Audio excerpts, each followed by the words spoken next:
Hi மக்களே, எல்லோரும் நல்லா இருப்பீங்கன்னு நினைக்கிறேன். நானும் நல்லா இருக்கேன். இன்றைக்கி நம்ம என்ன படம் பார்க்க போகிறோம்னா, செம்ம ட்ரெண்டிங்காக போயிட்டுருக்கிற ஒரு மூவி தாங்க.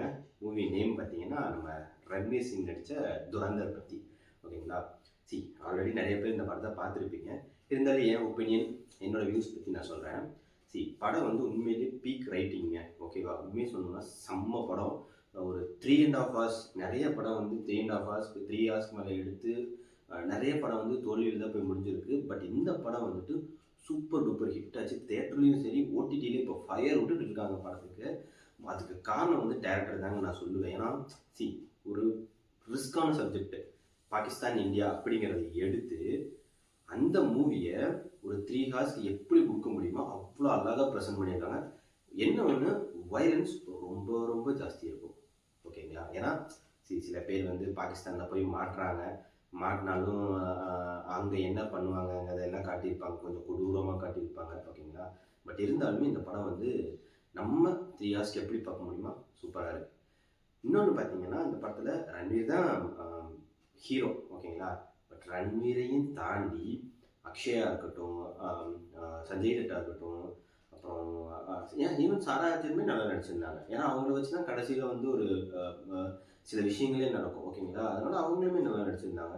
எனக்கு ரொம்ப பிடிச்சது யார் தெரியுமா? அக்ஷய்க்கு அவருக்கு வந்து ஒரு பிரதர் ஒருத்தர் ஆக்ட் பண்ணிப்பார். அவரும் சூப்பராக இருந்துச்சு. ஓகேங்களா? இது உசேர் பலோஜின்னு நினைக்கிறேன் படத்தில் கேஸ்டிங் பேர். அவரும் இன்னும் சூப்பராக நடிச்சிருந்தார். ஓகேங்களா? எல்லா கேஸ்டிங்குமே சூப்பராக பெர்ஃபெக்டாக அமைஞ்சிருக்கு. இன்னொன்று, இந்த படம் வந்து மேபி தேட்டரில் இப்போ கொண்டாடாமல் போயிருந்துருக்கலாம். பட் இது ஒரு செகண்ட் பார்ட் வேறு லீட் வச்சுருக்காங்க. 19th March 2027 நினைக்கிறேன். அப்படி வரும்போது எனக்கு தெரிஞ்சு பிளாஸ்டாக இருக்குங்க. கேஜிஎஃப் எப்படி ஃபஸ்ட்டு பார்ட் கொஞ்சம் இதாகி செகண்ட் பார்ட் வேறு லெவலில் போச்சோ, இந்த படமும் கேஜிஎஃப் கூட சூப்பராக போகும். ஏன்னா பாலிவுட் அந்த இதில் வர்றதுனால சூப்பராக போகும். ரன்வீர் ஆக்டிங் பெஸ்ட்டுங்க. சூப்பராக பண்ணியிருந்தார். அவர் என்னமோ தெரியல, அந்த மாதிரி முடி வச்சாலே நல்லாயிருக்கும் போல. ஏன்னா முடி வச்சான்னு சொல்ல வரல, அவரோட ஸ்கிரிப்ட் செலக்ஷன் தாங்க. பத்மாவதியில் எனக்கு தெரிஞ்சு ஒரு வில்லனாக நடிச்சிருப்பார். ஓகேங்களா? சூப்பராக இருக்கும் அந்த படம். 83 கபில் தேவ் அவரோட பயோபிக் மாதிரியே எடுத்து அதையும் வச்சு நமக்கு வேர்ல்டு கப் அந்த இதை ப்ரெசென்ட் பண்ணி சூப்பராக இருந்துச்சு. இந்த படமும் சூப்பராக பண்ணியிருந்தாங்க. எப்படி சொல்கிறது, முக்கியமாக வந்து பாட்டு தமிழ் டப்பிங்கில் தான் நான் பார்த்தேன். தமிழ் டப்பிங்கில் ஹிந்தியாகவே வச்சுருந்தாங்க. சூப்பராக இருந்துச்சு. ஓகேவா? நல்லா அதை மேக் பண்ணியிருந்தாங்க. ப்ரெசன்ஸ் நல்லா இருந்துச்சு. இன்னொன்று, ஃபைட்டில் பூரா பாட்டுங்க. ஓகேவா?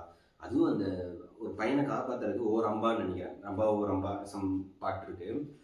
வேறு லெவல். அதாவது அந்த பீட்டுக்கு ஏற்ற மாதிரி அவங்க ஸ்டன் சீக்வன்ஸை மேக் பண்ணியிருப்பாங்க. ரொம்ப அருமையாக பண்ணியிருந்தாங்க. எனக்கு தெரிஞ்சு இந்த குட் பேட் அக்லியில் சகலகலா வல்லவன் பாட்டு வச்சு மேக் பண்ணியிருப்பாங்கல்ல.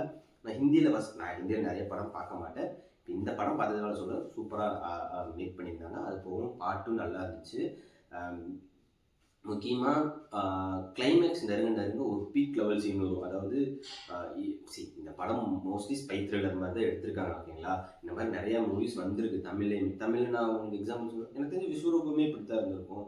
ஈவன் நம்ம அஜித் சார் நடித்த பில்லாவுமே ஒரு கேங்குக்குள்ளே போய் அடைக்கலாமா, என்ன அது வந்து ஆள் மாறாட்டம் பண்ணுவாங்க. இங்கே வந்து இந்தியாவிலேருந்து ஒருத்தர் உள்ளே போய் இது பண்ணுறாங்க. அவ்வளோதான்.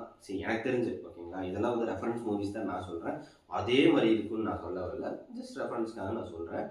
ஸோ இந்த மூவியை இவ்வளோ அழகாக ப்ரெசென்ட் பண்ணி 3 hours நம்மளை கட்டி போட்டு வைக்கிறதுக்கு பெஸ்ட்டுங்க. சூப்பராக இருந்துச்சு படம். நான் கதையை நான் அதான் சொல்கிறேன்ல, இங்கேருந்து அங்கே போகிறான், அங்கே போய் என்ன பண்ணான், இவ்வளோ தான் கதை. ஓகேங்களா? இதில் நிறைய பேர் பார்த்துருப்பீங்க. அதனால நான் கொஞ்சம் ரிவீல் பண்ணிட்டேன். இந்த படத்தை நீங்கள் வீக்கெண்டில் பார்க்குறதுக்கு செம்மையாக இருக்கும். என்ஜாய் பண்ணலாங்க. யார் வேணால் பார்க்கலாம். கொஞ்சம் ஃபேமிலி ஆடியன்ஸ் கம்மி பண்ணால் நல்லது. நான் சொன்ன மாதிரி அந்த பிளட் ஷீட்டு வயலன்ஸ் கொஞ்சம் ஜாஸ்தி இருக்கும். மற்றபடி சூப்பர். கிளைமேக்ஸ் ஒத்தி பீக். ஏன் சொல்கிறேன்னா, அதை நீங்கள் பாருங்கள். அப்போ தான் பெரிய ஒரு காரில் வந்துட்டு ரன்வீர் முன்னாடி அக்ஷய் பின்னாடி வந்துட்டு போவாங்க. அந்த இதில் வந்து ஒரு அட்ரினல் பூஸ்டப்பாக இருக்கும். சூப்பராக இருக்கும் அந்த பார்ட்டே. ஓகேங்களா? அது மேக்கிங்கே நல்லாயிருக்கும். படமுமே சூப்பராக இருக்குங்க. என்ஜாய் பண்ணுவீங்க கண்டிப்பாக. இன்னொன்று என்ன தெரியுமா, இது ஃபஸ்ட்டு ஸ்டார்டிங்லேயே உங்களுக்கு போட்டுருவாங்க பேஸ்ட் ஆன் ட்ரூ ஈவெண்ட்ஸ்னு.